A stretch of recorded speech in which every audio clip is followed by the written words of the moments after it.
네, 여러분 반갑습니다. 밤새 좋은 꿈 꾸셨습니까? 유럽의 스페인에서 구제금융을 신청을 해야 되는데 계속 눈치를 보고 있죠. 현 총리의 가 신청을 늦게 하고 있는데 왜냐면 지금 10월 달에 총리의 고향에서 지금 총선이 이루어지고 있습니다. 그래서 그 표를 의식해서 늦게 하고 있는데 사실 뭐 그걸로 인해서 조정이 오기 때문에 여러분들 너무 걱정하실 필요는 없고 아마 조금은 조정이 있습니다. 조정이 있을 텐데 그때를 이용해서 여러분들 좋은 종목 매수할 타이밍으로 잡으시고 예, 그 발표가 구제금융 또 발표가 있으면 또 급등이 나오기 때문에 거기에 대해서 너무 민감하게 반응하지 않으셨으면 좋겠습니다.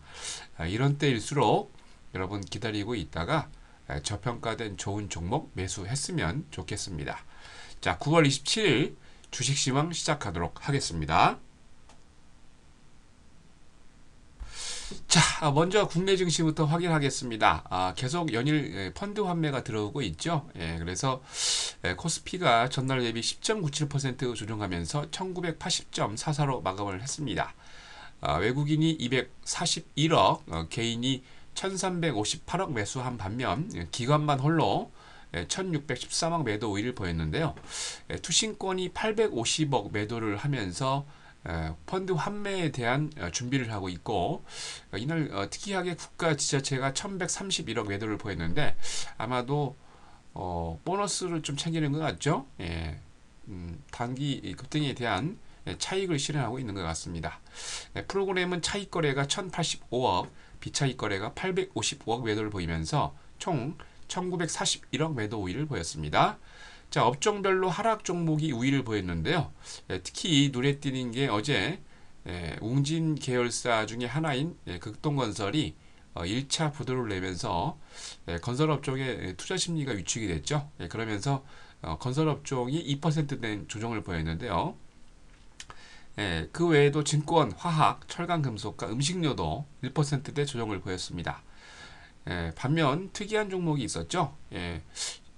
한전이 그동안 많이 올랐는데 제가 이제 왜 이렇게 올랐나 그러고 다각도로 분석을 해보니까 셰일가스 수혜주로 지목이 됐네요.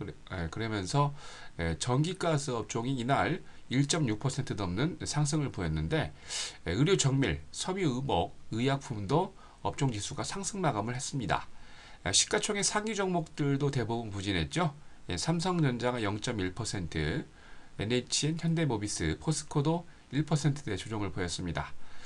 현대중공업과 기아차, LG화학과 KB금융도 약보합 마감을 했는데요. 특히나 말씀드렸지만 극동건설 위기로 건설업 관련주들이죠. 남광토건이나 금호산업, 성지건설, 한신공영, 동부건설 등 중소형 건설사들이 일제히 약세를 보였습니다. 반면 시엘가스 수혜주로 기대되는 한국전력이 3.5% 상승했고요. 현대차는 1% 이상 상승 마감을 했습니다. 이날 코스피에서 상한가 5개 종목을 포함해서 278개 종목이 상승을, 하한가 1개 종목 포함해서 550개 종목이 조정을, 71개 종목은 보합으로 마감을 했습니다. 자, 다음은 코스닥입니다. 계속 말씀드렸지만 외국인이 깜짝머리 외국인이죠. 코스닥 지수가 전거래 대비 2.25포인트 약보합으로 마감하면서 520.7로 마감을 했습니다. 외국인이 29억, 기관이 49억의 매도를 보이면서 단기 급등에 대한 차익을 실현을 했고요. 개인이 이날 193억 홀로 매수를 보였습니다. 프로그램은 비차익 거래 중심으로 12억 원 매수 우위를 나타냈습니다. 업종별로는 하락 업종이 우위를 차지했는데요. 거의 뭐 대부분의 업종들이 소폭 조정을 한 반면 출판 매체 복제, 금속, 의료 정밀기기, 유통, 오락문화와 금융이 강세를 보였습니다. 시가총액 상위 종목들도 하락 종목이 우세를 했는데요. 상위 1등에서 5등까지 종목이 조정을 보였습니다. 대장주 셀트리온과 서울반도체, CJ ENM, 젠백스, 포스코캠텍이 1%가량 조정을 보였고요. 거의 대부분의 종목이 약세를 보였습니다. 근데 전일 많이 내렸던 SME 2%, 시젠도 6% 가까이 급등을 했고요. 인터플렉스도 소폭 상승 마감을 보였습니다. 테마주로는 스마트 그리드와 과학 기자재, 도서 출판 관련주들이 강세를 보였는데요. 스마트 그리드 정책의 한가운데 서 있는 PS텍이 상한가, 누리텔레콤과 옴니시스템이 급등을 보였습니다. 과학 기자재 관련주죠. 대한과학이 상한가고요. 영인프론티어와 서린바이오가 급등을 보였습니다. 도서 출판 관련주인 S24하고 예림당이 동반 상승 마감을 했습니다. 이날 코스닥에서 상한가 17개 종목을 포함해서 359개 종목이 상승을, 하한가 4개 종목 포함해서 583개 종목이 조정을, 56개 종목은 보합으로 마감을 했습니다. 자, 다음은 미국입니다. 5거래일 동안 조정을 했는데요. 스페인의 구제금융이 점점 신청이 늦어지고 있죠. 그거에 따른 눈치를 보고 있는 것 같습니다. 다우가 44.04포인트 조정하면서 13,413.51로, S&P 500도 8.27포인트 조정하면서 1,433.31을, 나스닥은 23.03포인트 내려가면서 3,093.70으로 마감을 했습니다. 금융업종이 조정하고요. 에너지와 기술주가 부진하고 유틸리티가 소폭 상승 마감을 보였는데, 아시겠지만은 뭐 전기가스업이죠, 유틸리티가. 우리나라도 올라가지만 겨울이 오면 항상 유틸리티 관련주는 상승하게 되어 있습니다. 아멕스가 1.7%, 뱅크 오브 아메리카 1.2% 조정하면서 금융주가 조정을 보였는데, 다우지수 조정하는 빌미를 제공을 했죠. 휴레패커드가 오전에 8년대 최저치까지 조정을 하다가 장 마감 전에 급반등을 하면서 2.3% 반등에 성공했습니다. 애플이 그동안 많이 올랐는데 그 차익 실현하면서 1.2% 조정하면서 이날 655달러 18센트로 마감을 했고요. 구글이 0.57% 거꾸로 상승하면서 753달러 46센트로 마감을 했습니다. 캐너코드 제릴티와 베어드가 구글 목표 주가를 원래 700에서 750달러 이렇게 봤었는데, 이날 850달러로 상향 조정한 것이 주가 상승에 견인차 역할을 한 것 같습니다. 블랙바리 제조사인 캐나다의 리서치인모션이 전날 가입자 수가 예상보다 상승하면서 이날도 6% 이상 급등을 보였고요. 야후가 전날 장 마감 후에 켄 골드만 씨를 최고 책임자로 임명하면서 0.4% 조정했습니다. 골드만은 10월 22일부터 팀 모스의 뒤를 이어서 CF로 활동을 할 예정입니다. 8월 신규 주택 중간 매매 가격이 1년 대비 17% 급등을 보이면서 2007년 3월 이후에 최고치를 나타냈습니다.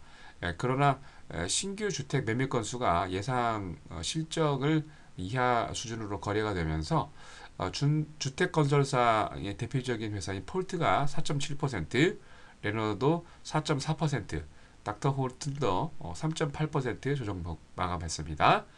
뉴욕 상하코레소에서 서부 텍사스 준유류가 1달러 39센트 내린 배럴당 89달러 98센트로, 런던 IC 선물시장에서 북해산 브렌티유가 41센트 내린 배럴당 110달러 4센트로, 뉴욕 상품거래소에서 금선물 가격도 13달러 20센트 내렸죠. 온스당 1750달러 60센트로 마감을 했습니다. 자, 다음은 유럽입니다. 지표 저주의 조정도 있지만 지금 이제 스페인 마리아노 라호이 스페인 총리가 월스트리트 과의 인터뷰에서 전면 구제금융 신청을 신청하는 것은 맞지만은 구체금리가 장기간 지나치게 높게 유지되어 신청할 거다. 무슨 얘기입니까? 아직은 신청을 하지 않겠다 그러고 지금 배짱으로 버티고 있는데, EU와 지금 독일에서는 빨리 신청하라고 지금 압력을 가하고 있죠. 말씀드렸지만 그 라호이 총리의 고향인 곳에서 10월 달에 이제 총선이 있는데, 그때 이제 항상 구제금융을 신청을 하면 구제금융 신청한 유럽의 국가에서는 정권이 바뀌었습니다. 그래서 그 눈치 때문에 지금 할까 말까 고민을 하고 있는데, 여러분 너무 걱정하지 마시고 이럴 때 조정이 조금 들어오겠죠. 그때 이용해서 좋은 종목을 잘 매수하시기 바랍니다. 어제 또 찰스 플로셔 필라델피아 연방준비은행 총재가 퀀텀더 이징 3가 이게 효과적인가 그러고 비판한 점도 조금 작용을 한 것 같습니다. 범유로권 스탁스 유럽 600 지수가 전날 대비 5.06포인트 조정하면서 270.72로 마감을 했습니다. 영국의 푸티100 지수가 전날보다 91.62포인트 조정하면서 5768.09로 독일의 박스30 지수도 전날보다 148.60포인트 조정하면서 7276.51로 프랑스 객40 지수도 전달보다 98.97포인트 조정하면서 3414.84로 마감을 했습니다. 스페인 구제금융 신청하기 전까지 금융주가 눈치로 조정을 하고 있겠죠. 이날도 프랑스의 크레딧 아그리콜이 사실 뭐 스페인과 그리스의 국채를 많이 갖고 있죠. 그래서 7.4% 조정을 보였고요. 독일의 도이체방크도 6.4%, 가장 많이 EU와 스페인과 다른 지역에 투자를 많이 했습니다. 마찬가지로 영국의 로열 뱅크 오브 스코틀랜드 RBS도 5.5% 조정을 보였습니다. 당분간 금융주의 조정이 안 봐도 그림이죠. 국내에서도 마찬가지일 겁니다. 안 봐도 그림입니다. 그래서 당분간은 금융주 쪽은 접근을 안 하시는 게 좋지 않을까 생각이 듭니다. 자, 다음은 국외 증시 일정입니다. 먼저 미국입니다. 2분기 실질 GDP 연관화 2분기 개인 소비 발표 예정에 있고요. 9월 3주차 신규 실업수당과 청구 건수, 9월 2주차 실업보험 연속 수급 신청자 수 발표 예정이 있습니다. 8월 미결 주택 매매 발표 예정도 있으니까 확인하시기 바랍니다. 중국은 산업수익이 발표 예정이 있고요. EU로 건너가면 8월 통화량 M3와 9월 소비자 기대지수, 9월 경제 기대지수와 9월 산업 기대지수 발표 예정에 있습니다. 영국은요, GDP 전분기 대비 발표와 전년 대비 발표 있고요.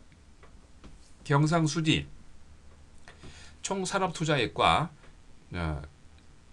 전분기 대비 전년 대비 발표 예정이 있습니다. 독일은 수입 물가지수 전월비 대비 발표 예정이 있고요.